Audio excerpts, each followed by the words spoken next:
যমুনার ভাঙনে বগুড়ার সারিয়াকান্দি শতবর্ষী চক্ররথীনাথ সরকারি প্রাথমিক বিদ্যালয়টি ষষ্ঠ ভারের মতো নদীগর্ভে বিলীন হয়েছে। তবে ভবন হারালেও থেমে নেই পাঠদান। বন্যা নিয়ন্ত্রণ বাঁধের উপর অস্থায়ী ছাউনিতেই চলছে শিশুদের লেখাপড়া।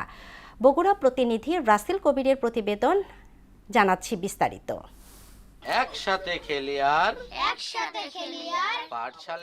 বগুড়ার সারিয়াকান্দিতে যমুনার ভাঙনে নদীগর্ভে বিলীন হয়েছে চক্ররথীনাথ সরকারি প্রাথমিক বিদ্যালয়। 1919 সালে প্রতিষ্ঠিত বগুড়া সারিয়াকান্দির চক্ররথীনাথ সরকারি প্রাথমিক বিদ্যালয় গত 19 মে ফের নদীগর্ভে বিলীন হয়।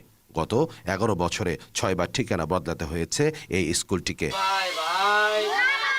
যমুনার থাবায় শতবর্ষী স্কুলটি হারিয়ে গেলেও হার মানেননি শিক্ষক শিক্ষার্থীরা। বন্যা নিয়ন্ত্রণ বাঁধের ওপর অস্থায়ী টিনের ছাউনিতেই এখন চলছে কোমলমতি শিশুদের পাঠদান। পাকা ভবন হারিয়ে যাওয়ায় চরম সংকটে চরাঞ্চলের শত বছরের প্রাচীন এই বিদ্যাপীঠ। স্কুলটা নদীগর্ভে বিলীন হয়ে গেছে। এর ফলে বাচ্চাদের পড়াশোনা খুবই হ্যাম্পার হচ্ছে।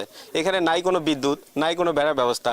এই গরমে বাচ্চারা ঘেমে ভিজে যাচ্ছে, বৃষ্টি এলে বাচ্চারা ভিজে যাচ্ছে। এছাড়া এই যে মানুষ চলাচল করতেছে, এতে বাচ্চাদের মনোযোগের খুবই ঘাটতি হচ্ছে। এই ভাঙনটা যদি রোধ করা যায় তাহলে জায়গার স্কুল জায়গাতেই থেকে যাবে, আর ভাঙতে হবে না। এই স্কুলটা যাতে একটা স্থায়ী জায়গা হতো, সরকার যদি নদী যেমন আছে নদীটা একটা খুঁড়িয়ে হাতে সাইড টাইড দিয়ে কিছু কাজ কাম করলে নদীটা না ভাঙলো আমরাও বসত বাড়ি করে শান্তি পাইতাম, বাচ্চারাও শান্তি পাইতো, শিক্ষকরাও শান্তি পাইতো। যমুনার গ্রাসে বারবার স্কুল ভেঙে গেলেও বন্ধ হয়নি শিক্ষার আলো ছড়ানোর লড়াই বলে জানান প্রতিষ্ঠানটির ভারপ্রাপ্ত প্রধান শিক্ষক। 18 মে 2026 তারিখে বিদ্যালয়টি নদী ভাঙ্গনের শিকার হয়। টিনের ঘরগুলো ছিল সেইগুলো ভেঙে নিরাপদ স্থানে রেখে দিয়েছি এবং পাঠদান কার্যক্রম পরিচালনার জন্য রাস্তার ওপর আমরা ছাপরা ঘর তুলে শিক্ষার্থীদের পাঠদান কার্যক্রম পরিচালনা করতেছি। বিদ্যালয়টি প্রতিস্থাপনের প্রয়োজনীয় ব্যবস্থা নেওয়া হবে বলে জানান অতিরিক্ত জেলা প্রশাসক। জেলা প্রাথমিক শিক্ষা অফিসার উনি যোগাযোগ অব্যাহত রাখছেন,